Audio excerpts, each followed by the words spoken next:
It's important to be able to recognize linguistic signs of deception when listening to influential people, including CEOs, politicians, celebrities, and self-professed psychic mediums, people with the potential to affect our lives and our understanding of the world.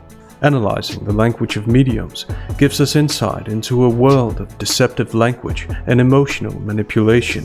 Welcome back to the channel. So you're going to give me a reading. What should one expect if they're going to go into this? Just be open, because you never know who's going to come through. You never know who's going to come through and reach. It depends on the person who has the message. Right from the beginning, the presupposition should be noted. Kristina presupposes that there is such a thing as a reading, and the term psychic medium is presupposed as an actual profession. With these presuppositions, TV shows get viewers to think that what they're watching is legit, and also that there's something supernatural going on. And the touching music is designed to appeal to people's emotion, pathos, not their logic and rationale, logos. Self-professed mediums use a variety of self-protective tactics so they won't be exposed. This is the first one, Matt taking the pressure off of himself and granting himself leeway. Because by phrasing it like this, he doesn't have to know who's coming through. Instead, he leaves it up to the relative to be open to whatever message. That's because mediums don't know who's coming through, because they aren't communicating with anyone from the other side. Thus, their acts depends on the relative to name a deceased loved one.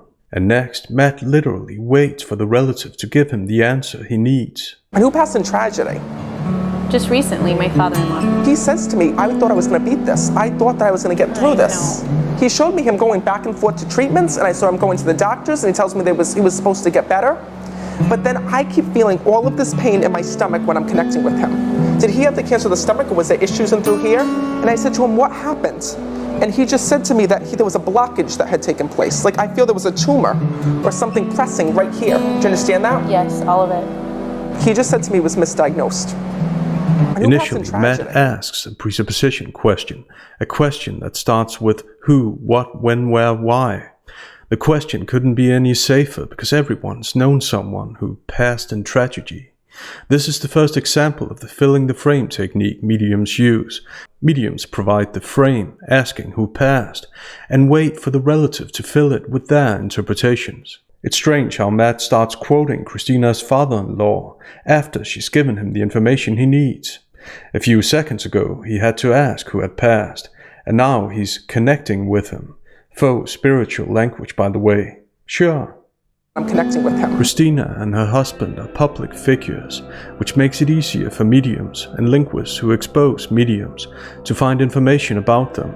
Not only that, but Kristina's father-in-law, Ray, had a Facebook page where he kept people updated about his condition. In December 2016, Ray stated, "It's with great joy that I can tell you on Christmas Day that I'm cancer-free." He says to me, I thought I was going to beat this. I thought that I was going to get through this. He tells me he was supposed to get better. Also, Ray's post described different treatments.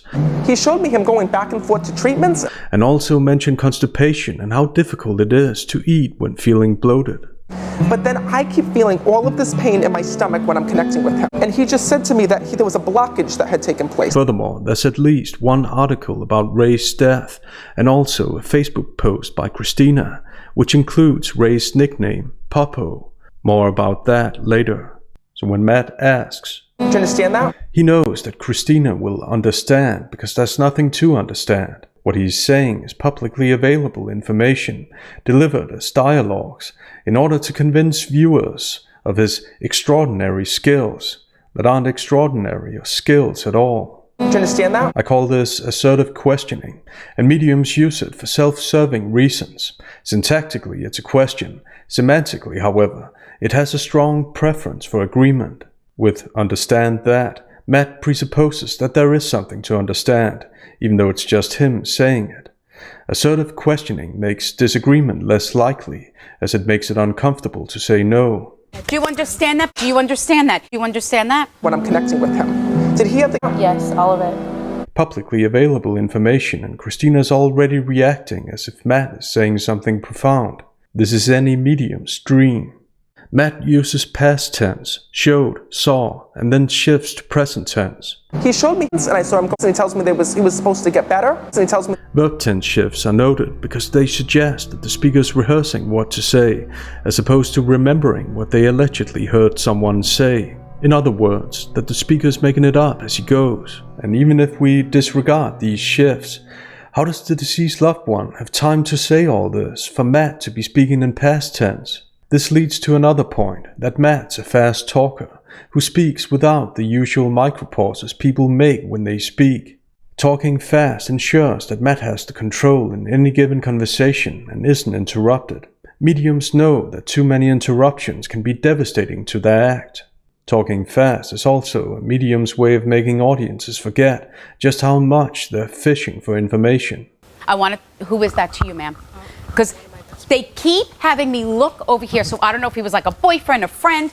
And is your mom departed? No. But now did someone survive something, or you feel like someone should have survived or didn't survive? Someone who survived or didn't survive something. That could be anybody, which is the point, to be as intentionally vague as possible, in order to let the relative fill the frame. He just said to me he was misdiagnosed.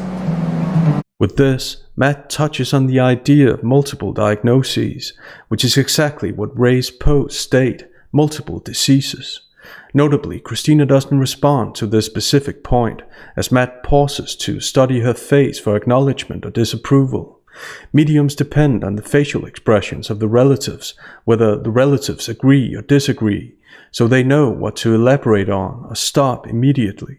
So far, anyone who can read could have said what Matt has said. He says to me in the beginning they didn't realize he had cancer. It took a while to find out.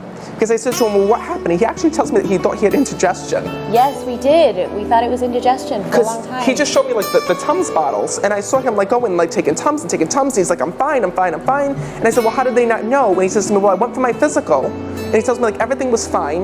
And then he says, meaning they would check other parts of his body. And then he went back, and then next thing you know, we found out we had cancer. And he's like, the puzzle pieces didn't add up. He says, and then I thought I was going to be okay. Now that Matt has the information he needs as a result of the relatives' cooperation and the fact that he's able to read Facebook posts, articles, and obituaries like anyone else, he can keep stating the same information in new ways, making it look like his statements are extraordinary, when in reality, what he's describing is a process that most patients and relatives recognize, that it takes a while to find out what the exact disease is. And since it's public knowledge that Ray had problems with his stomach, Matt can safely mention indigestion. And notice how he introduces that subject. He actually tells me that he thought he had indigestion. Yes. Matt's brief laughter, which is misplaced if he were communicating with a dead person, and the adverb actually, which indicates surprise in this context, leave room for this guess to be wrong, to be one that Kristina doesn't recognize. It's another way to avoid losing face. There are prominent linguistic signs that Matt's making it up as he goes, that he's rehearsing as opposed to recounting. First of all, the many recurring verb tense shifts. Secondly, he uses the word like, which makes the information less precise, exactly as if he's rehearsing what to say. He just showed me like and I saw him like going like taking Tums. He's like, I'm fine. And he tells me like everything was. Thirdly, the expression, enters Matt's language at an interesting time. And then he says, meaning they would check other parts of his. There's a self-repair here. A self-repair is when a speaker recognizes a problem source and corrects what they said. Here, Matt corrects what he said with the expression which indicates acute awareness of the other speaker in the room, Kristina. Thus, Matt isn't simply quoting the deceased, as if that's possible in the first place. His speech pattern more than indicates that it's him saying this, him rehearsing this, not the deceased. And next, the deception is on full display. And he talks about that there was even questions over an operations or for surgery. Like he was supposed to go in for surgery. Yes. But he tells me he never made it. Do you understand that? No, he did go, and that's when everything started to... Oh, so he didn't make it after surgery. After surgery. So he passed after surgery. Right. No, it's his way of acknowledging that. There's nothing like trying to sound assertive right after you've made a deceptive statement, or told an outright lie, if you will. But he tells me he never made it. Talk about unreliable damage control. This underlines the obvious that the quotes are made up. In a desperate attempt to save face, Matt adds the words. He didn't make it after surgery, so he passed after surgery. Right. Trying to deceive Kristina and the viewers into thinking that him saying that he never made it wasn't wrong, just incomplete information, which is as unreliable as it gets. This is a testament to how self-aware mediums are, aware of compromising situations, and they'll do anything to save face. Mediums frequently use the word acknowledge. No, it's his way of acknowledging that. So this is his way of acknowledging for you that if you feel that you did not get the opportunity to say goodbye to him, for him to acknowledge what you're feeling now, what you say to him now, know that that's his way of acknowledging that he hears you. No, it's his way of acknowledging that. This is a way for mediums to make easy conclusions so they can quickly move on. Talking fast is an effective way of avoiding questions from the relatives. So he passed after surgery. Right. No, it's his way of acknowledging that. His way of acknowledging what exactly? Matt's pretend quote. Matt doesn't say, and he barely lets Kristina respond. No, it's his way of acknowledging that. The way that I'm hearing him, just to explain to you how... The approach of Matt and other self-professed mediums is to interrupt and or make fast, nonsensical conclusions and move on to someone or something else, hoping that relatives and audiences won't take too much notice of their deception. Okay. I don't know who, did somebody lose their husband over here? Now what was with the oatmeal? Or did you used to make him eat a certain food or something?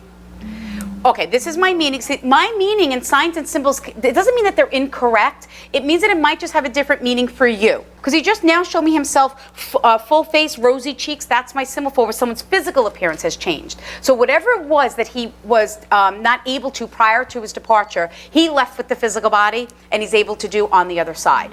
Now I want to talk about who's wearing the picture of someone.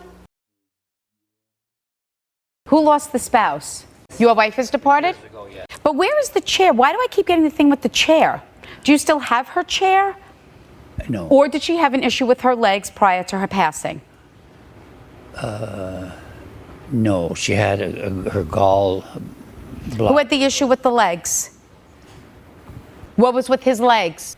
And notice how Kristina continues providing Matt with the necessary information. No, he did go, and that's when everything started to... Oh, so he didn't make it after surgery. Aside from the online and sometimes offline research they do, which is rather creepy when you think about it, mediums only know what the relatives tell them, and mediums can use that information to their advantage later on. In this case, Matt could potentially elaborate on surgery later on, making audiences forget that it was actually Kristina who said that Ray went in for surgery. Immediately after this, Matt suddenly feels the need to explain himself. I wonder why. It couldn't be because he knows that this makes him look bad, could it? It's so puzzling. So he passed after surgery. Right. No, it's his way of acknowledging that. The way that I'm hearing him, just to explain to you how it works, is it's quick bits of information. How'd you pass? Fast illness. What happened? Tragedy. And then I'll start to feel things in my body. Like I keep feeling this pressing right here. He shows me all the pain was right here. He had all cancer in his stomach and his... Yeah, all of it. He keeps stating the same information in new ways, publicly available information at that. It's quick bits of information. So that's how Matt claims to hear Ray now. Quick bits of information. This thinly veiled excuse misaligns with the long, pretend quotes he's given and is about to give. Mediums like to dwell on quotes because quotes can never be falsified. Thus, quotes keep mediums from losing face. The next excerpt shows the emotional manipulation that's involved in readings. Mediums saying all the things they know will make their clients or victims cry, no matter how generic and cliched their statements are. He says to me that he wants to acknowledge and let your husband know that he loves him and cares about him so much. Because he tells me about the way that your husband and you, he tells me like the past year of your life, you stopped so much to be there for him. He says it's literally you put your whole life on hold to be there. He says, and I want to thank you because he says, you're not just my daughter-in-law. He says, you were like a daughter to me. Once again, this excerpt shows how mediums observe and depend on the relatives' reactions. Matt starts by saying that Kristina stopped so much to be there for him. Which Kristina obviously finds touching, which again is a cue for Matt to upgrade stopped so much to... He says it's literally you put your whole life on hold. It's strange how assertive mediums suddenly become when they're quoting dead people. It's almost as if they're fully aware that alleged quotes from dead people can't be falsified. Wait, a far cry from how mediums act when it comes to things that can be falsified, even while they're pretending to quote a deceased loved one. Like he was supposed to go in for surgery, but he tells me he never made it. Do you understand that? No, he did go, and that's when everything started to... Oh, so he didn't make it after surgery. Mediums say what relatives like to hear and like to think of themselves. This calculating tactic continues in the following. And you sat with him when your husband couldn't, or when your husband couldn't be there, and he's acknowledging that. And he said, I had so much love here in this world, because he shows me like the two of you used to like cuddle on the bed with him or like lay next to him, and he's acknowledging that, and he says that to me. This isn't even a guess, it's inevitable. When a person's sick for so many years, there'll be times when both spouses can't be there at the same time. Matt's speaking so fast that Kristina doesn't have time to acknowledge what he's saying. Not that he's interested in her acknowledgement, because this is about him, persuading viewers to think that he has special powers. And unfortunately, emotional manipulation works on people who, quite literally, want to be deceived. On top of that, there are verb tense shifts again. And he says that to me. And he says that to me. And he says that to me. So as much as the pain is real, he says, you don't have to worry about me. And he loved your son here in the physical world. He was talking about your son. Did your son see him or have an experience where he saw him? Because he said to me, you need to let him know that that's real. So if your son said, because did he call him Papa? Popo. Oh my God, because he's having me say the word. He's saying to me like, I don't know if it was Papa or Popo, because he's saying it. So if he says that and says like, I see Popo, no, it's his way of acknowledging that he actually is seeing your father-in-law. Once again, it's amazing how assertive mediums become once they have the information they need. Information that they've unapologetically asked for. Did your son see him or have an experience where he saw him? Because he said to me, you need to let him know that that's real. Did your son see him? Conveniently, Matt asks in form of a dichotomy question, yes or no, which is much safer than a presupposition question like, when has your son seen him? Many relatives think that they see their deceased loved ones, so this is a safe question. If Kristina had responded, no, or I don't know, Matt wouldn't have lost face. And did he call him Papa? Popo. Oh my God, because he... Wow, that's just so unique and special. How could he have known that?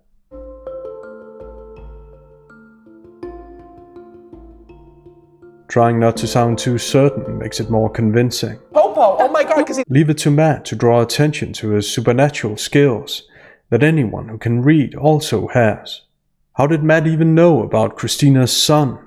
Because mediums do background checks and/or wait for relatives to give them personal details. No, it's his way of acknowledging that he actually is seeing your father-in-law, and you just got the chills. And the reason why Matt brings attention to that is because he's constantly self-aware, because everything he says and does has a self-aggrandizing purpose. And utterance like this is designed to make viewers get chills too, thinking, how was he able to know that? Forgetting that Kristina gave him the answer.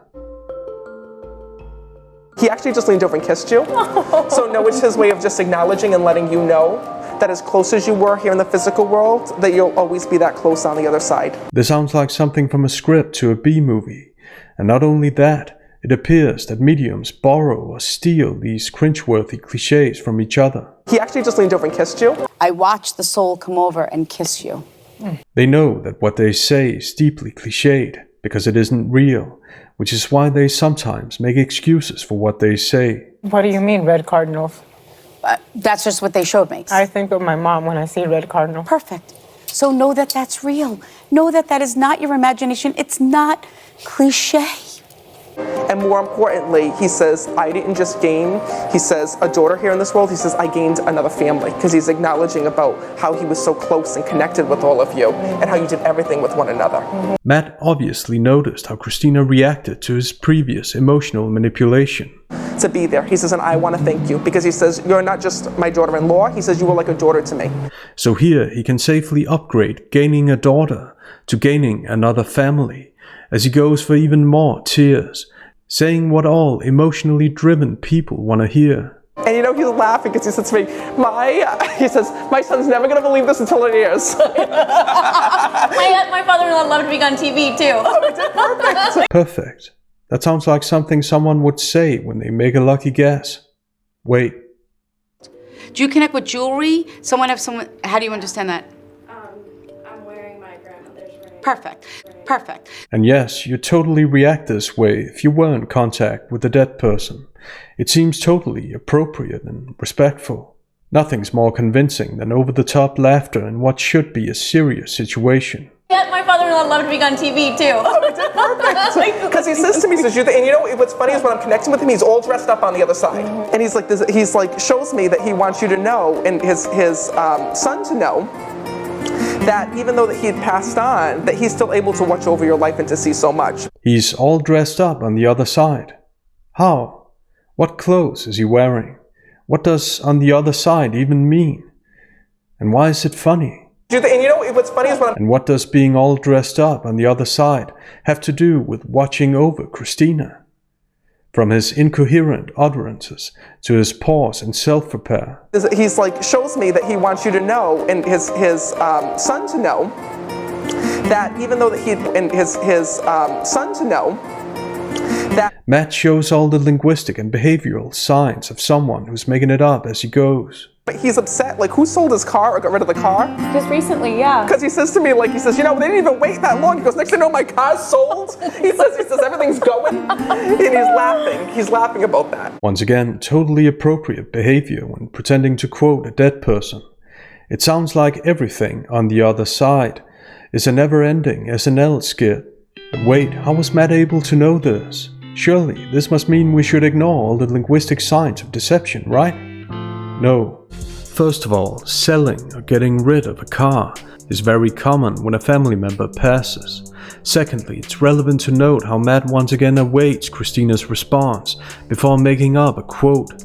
This is part of the deception, and things are about to get more intellectually undemanding, to put it nicely. It was a Cadillac. Oh, perfect. He loved it. Because it's his way of acknowledging that even though you got rid of it, he says, let them know not to worry, I'm still driving around in it in heaven. He says, that's how I want you to think of me. The next excerpt shows the godlike authority that mediums happily assume, how highly they want other people to think about them, as if the false title, medium, wasn't self-aggrandizing enough. He says, it's no different, he says, than being here. He says, I just get to keep an eye on you 24/7. Matt certainly has a way of making false comfort sound uncomfortable, which might even be his intention. Who knows what mediums really think about the people they deceive. Wow. Oh my God. Oh, I love him so much. Whoa, that was so crazy. Thank you so much for giving that to me. Giving what to her? Information that anyone could have found online and offline, including selling the car. Wrong information. But he tells me he never made it. Do you understand that? No, he did go. And cliched movie scene descriptions. He actually just leaned over and kissed you. So no. Kristina laughs, but it's actually Matt who laughs all the way to the bank. To me, what's scary isn't that there are people who are willing to take advantage of other people's grief and offer them false hope and assurance in exchange for money. That has always existed. What's scary is that there are people who want to be deceived, who'd rather believe a comforting lie than an uncomfortable truth. People who say, come on, who's it hurting? As if making money off of deception can ever be justified, as they ignore that they don't know what happens when the cameras are turned off. Will the relatives make changes to their lives, potentially negative changes? Will they have a different opinion about their deceased loved one, etc.? Also, what else are mediums, people who are willing to take advantage of other people's grief, capable of doing? If it's okay for mediums to lie about their skills, I'm sure the come on who's it hurting crowd would be okay with pilots lying about their skills too. No? Why not? Because that would be dangerous. Don't forget to like and subscribe for more videos. Until next time. So much that you do we don't understand.